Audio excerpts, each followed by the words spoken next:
Like most small rural farming communities, Wilder, Idaho is no stranger to challenges. That's especially true when it comes to educating the more than 500 students who attend its elementary, middle, and high schools. In Wilder, we're focused on meeting the needs of the Wilder students, and so it's important to really understand the students that you serve. We used to have a migrant camp in our community, served a lot of migrant families and people working in the fields. So our community became very transient. In that environment, you find a lot of your children that you serve typically come in 1-2+ years behind. Couple that with the fact that most of our kids that come to school come from homes of poverty and all the challenges that come with that. Despite replacing a dilapidated 1920s middle and high school building in 2001, by 2008, Wilder was among the worst performing schools in the entire state. The previous 10 years had seen 7 principals come and go, and the lack of leadership stability, combined with ever lowering expectations on teachers and students, created an alarming turnover rate. But things were about to change. Without trust, there's no change. In leadership, it's really about buying into a particular vision that you have as a leader and the staff that you're working with. And so developing that trust with my staff, students, was vital to us moving forward. When Jeff Dillon took the helm of the elementary school in 2007, the school board was already convinced that their 1950s building needed to be replaced. Once those students had their own positive, comfortable learning environment where leaks and rotting pipes no longer disrupted study time, Dillon began tackling staffing and instructional changes. You have to let the teachers that are successful and that are distinguished in your building know that you support them. And if they're not going to reach the level that they need to be at with the supports you provide for them, they need to be removed. And we did that. And I think that was where the establishing that trust really began with the staff at the time and myself, was they knew immediately I've got their back. And that just took them to a different level. Over the next 3 years, Dillon's changes brought about an impressive 60% increase in math, reading, and language scores. Still, by 2012, 5 years after he came on board, the Wilder School District continued to struggle. Looking closely at their students, it was very, very evident that the traditional approach was never going to get us where we wanted to get to. How can we bring in something that's going to help us move every student forward? By this time, Dillon had not only transitioned to principal of the middle and high school, he had also undertaken the additional responsibilities of district superintendent. And he was convinced that big changes were needed if Wilder schools were ever going to meet the hugely diverse needs of all the students. If we don't advocate for our children, who will, right? Not meaning our parents don't, but the system of education, it doesn't advocate for kids. It advocates for a system. And that's really where we began to step in and think about the personalization of learning, and that become the way we can advocate for kids. It all began when the school district applied for a grant from the Apple Corporation in 2015. It was awarded the following year, and that put a brand new iPad in the hands of every teacher and student in the district, along with the software and training needed to implement the district's plan for a personalized, mastery-based instructional model.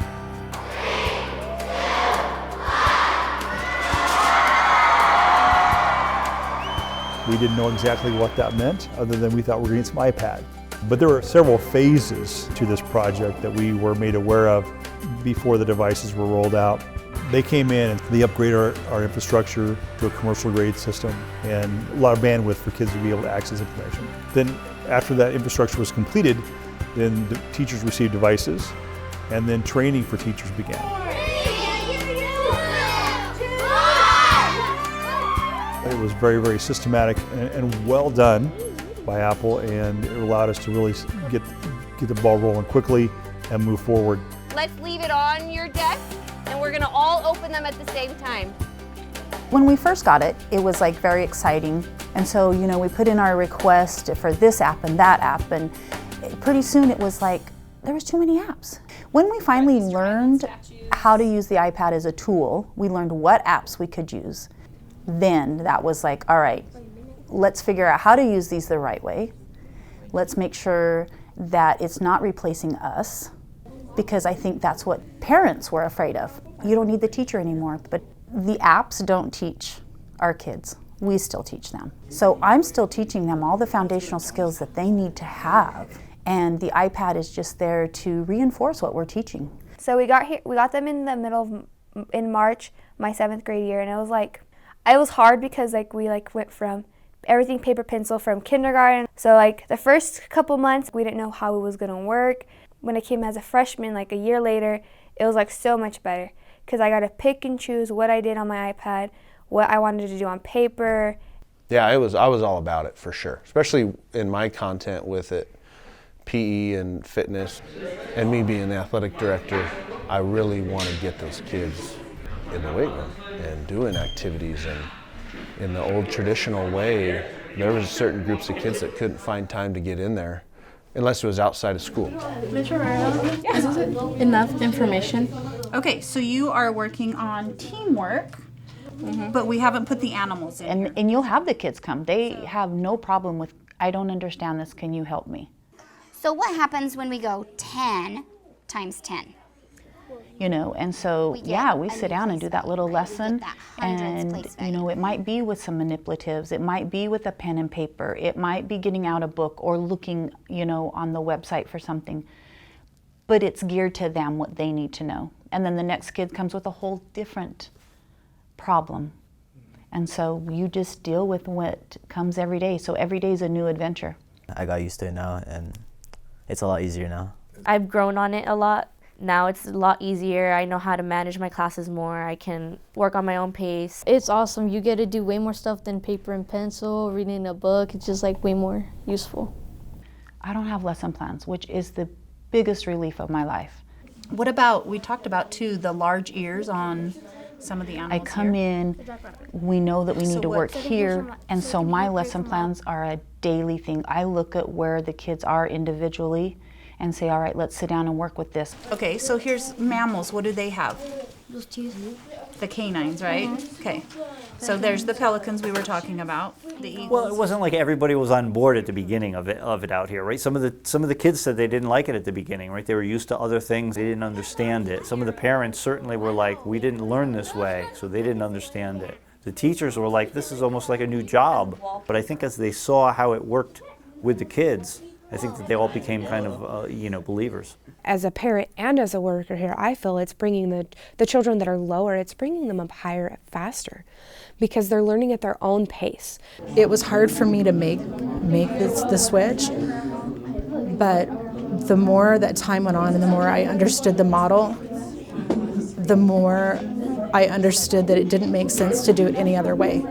I had several special needs students in my class, so I was really needing that personalized learning and was trying to do that for them. And then when this was implemented, it just gave me the tools that I needed. And what's good for those students is really good for all students. This is a personalized learning mastery-based system where students get to choose their path of learning.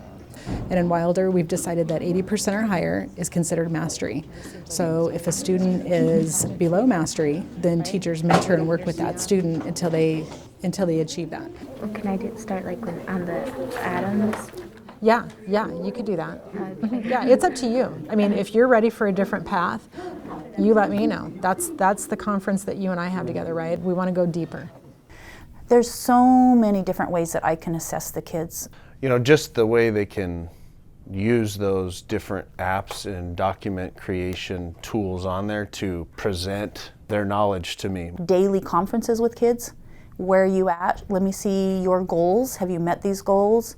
Okay, what can I do to help you get to those goals and meet them? So it's a daily process of keeping track of those kids and where they're at.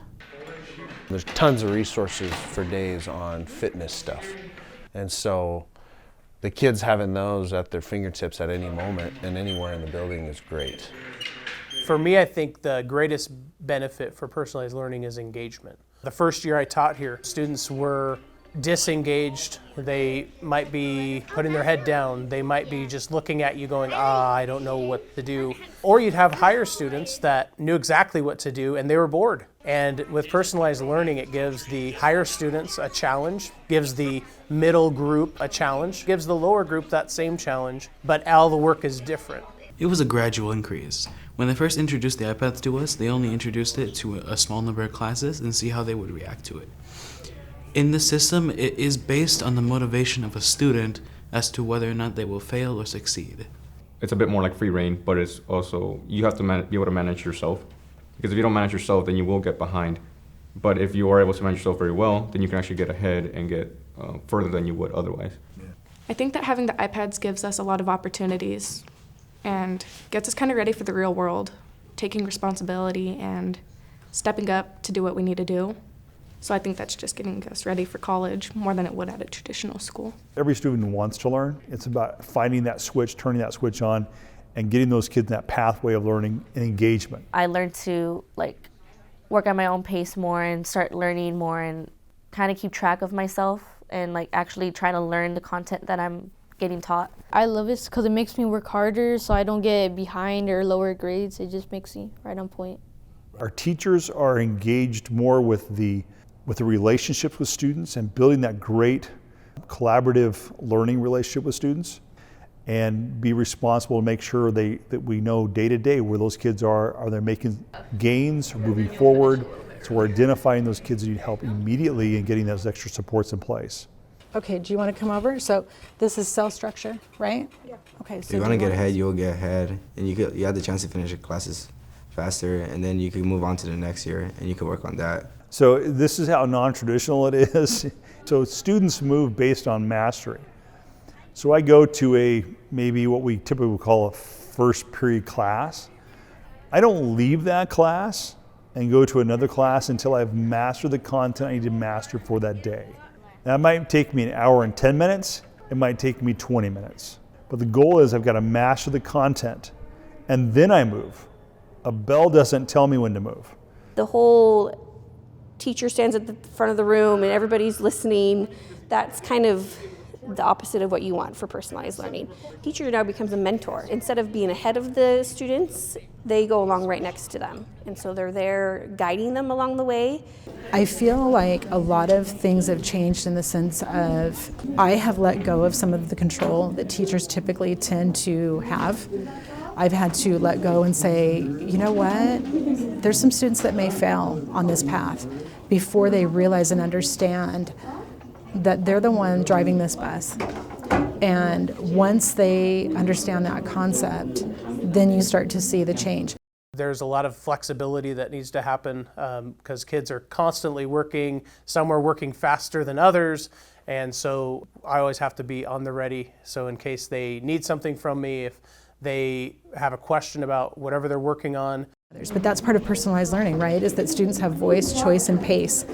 Their pace may take longer, right? And if they have a lot of learning gaps, then it's going to take longer to fill those gaps, right? But on the skills and concepts that they've already mastered, they don't have to stay on those, they just move. And of course, still working one-on-one or in small groups with the teacher, but that's really propelling them forward. And then I can come alongside and be that mentor, that facilitator that just kind of keeps them going and their cheerleader, I guess. Right here. You know, I am so proud of you. You know, you've really picked up your level. And I want to see what your overall grade is right now. You've been so dedicated. They're still being challenged, but they're not having to work at levels 2 grades up, 3 grades up. They get to work at a pace and a level that works for them. Each student gets that choice. Some people just take the required ones because we still have to do our required classes to keep going. But some take more, and I feel like that's very beneficial. Yeah, you're basically in control of how you're learning and, well, yeah, if you're going to be on pace or not. The freedom that they offer students here, to me, is remarkable. I mean, even in the elementary school, they can be in the hallway, they can be in the corner on a beanbag chair. I mean, they could learn wherever as long as they're doing their thing. Yes, this is wonderful. I have kids that ask to sit in the hallways. I don't use my desk. Kids will sit at my desk. Kids sit on bean bags, different wobbly chairs, different things that makes kids feel comfortable because they like to move. They don't like to sit. I don't like to sit in a chair all day long. And they are so much more engaged. Because you could be in a classroom and you're doing something with your partner, but then there's a kid over there taking a test. And then there's your teachers explaining something to somebody else. Like it's like amazing how like great it allows everyone to move around and work. It's freedom. It's back then we used to be at a certain place at a certain time, and that's that. Now you have leniency. You can go here, you can go there, but it's your job to get your work done. So the great thing about our system is as soon as a kid comes into the district, connected immediately. We're not forcing them into a classroom where they're being taught above their head. Es que necesitas caminar mucho. Yo también, exactamente. Marco, como que yo tengo mucha esperanza en él también porque le gusta mucho a él. Él dice que él quiere ser algo en la vida y dice que ayudar a sus padres, pero que le digo que no lo haga por nosotros, que lo haga por él, porque es su futuro de él, no es de nosotros. My favorite thing is that they have programs that keep my kids' interest. Letting them learn the things that they want to learn so they retain it more. And when they start learning things they want to, they'll learn them fast. Wyatt's kind of had some issues in the past with his ADHD and ODD, and so he's had some behavior problems. He was really behind. He was like at a first grade level. A lot of classes have passed him on and passed him on and passed him on, and here with individualized learning, they're still doing a lot of stuff that's not electronic, but he's gone up. I think last year alone was 3 grade levels. It's a common practice in many schools to bring in hired consultants to help students earn college credits and to advise them on potential opportunities after graduation. But here in Wilder, they take a more personal approach. Starting in middle school, students are assigned teacher advisors who work closely with their students all the way to graduation. These teachers come to know each student's needs and desires extremely well, helped in no small part by the voice and choice philosophy for students, so that they can not only advise them on their pathway to graduation, but on what's best for them beyond graduation. Does it work? 3 years into the program, the 2018 senior class averaged 16 college credits per student upon graduation, all while maintaining a class average 3.1 GPA. What's more, these students become role models for the elementary and middle school students coming up behind them, who are plotting their own pathway toward graduation and beyond.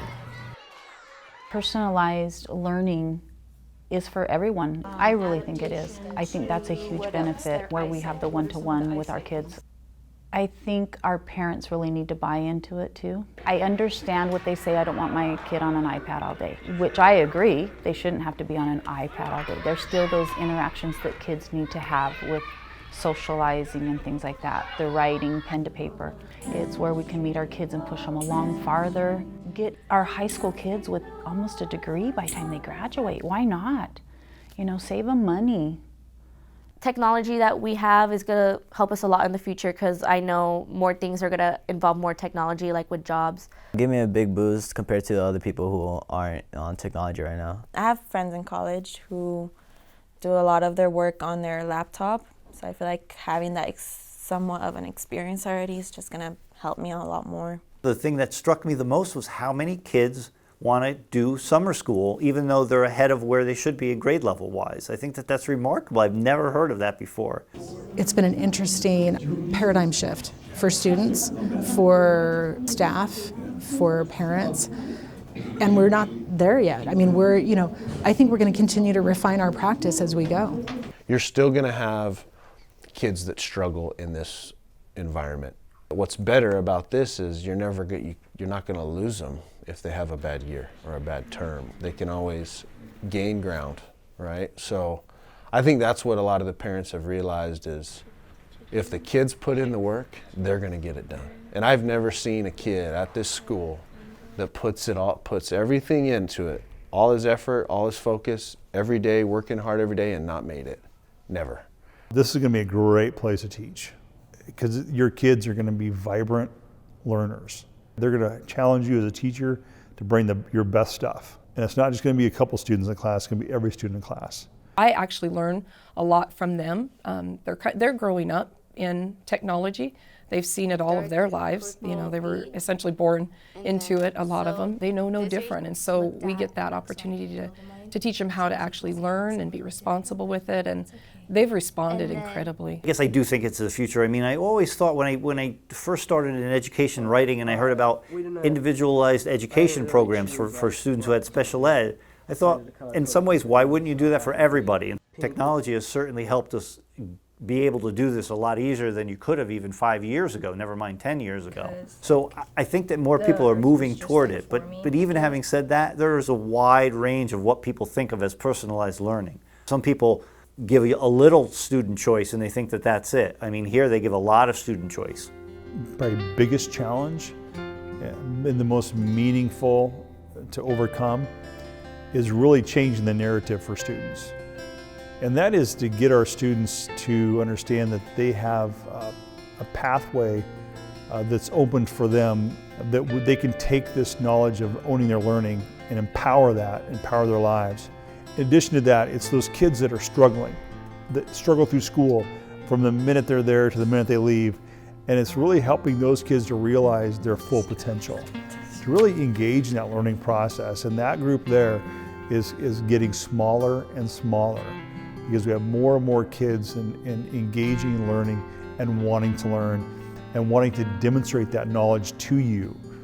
And that's always fun to watch. Every time I look back on the past, I smile because I know that there are changes happening here along with the iPads, and these iPads are really working. And like I said, if you're behind, you get to have that chance to take responsibility of your own self and make that change, adapt to your own ability. La experiencia es esa de que ver a tu hijo que no sabe o se desesperaba por hacer las cosas, y ahora saber que los tres le echan muchas ganas, pues eso es una experiencia muy bonita para uno como padre. What they're doing here is amazing, and I truly believe that. Like I said, Wyatt's been passed on and passed on and passed on, and he's blossoming, and I've never seen anything like it, quite honestly. I mean, he loves school. After summer break, he's like, when is school starting? Before, he'd cry, and he never wanted to be here. Wilder really needs to be recognized for what they're doing out here. I mean, it is really, really, really a good thing. Looking in the future, looking at 5 or 10 years down the road, I'm thinking about a second grade student that's going to be in high school, and they're going to blow the roof off this place at the opportunities they have in front of them. Wilder, Idaho fits all too easily into a textbook definition of troubled town. Transient population, a high poverty rate. And yet, Wilder School District is thriving. Teachers and students alike from K through 12 are actively and enthusiastically engaged in the education process, determined to rise above the circumstances of their small town and make something of themselves. We all want our children to have the best possible opportunities, not just to succeed, but to excel. And as you've just heard from parents, teachers, and students alike, personalized learning has changed the face of education in Wilder forever. Aided by cutting-edge technology, these students are becoming the masters of their own destinies. Maybe it's time we stop relying on test scores to value the quality of Idaho's education and started offering other schools around the state the same opportunities.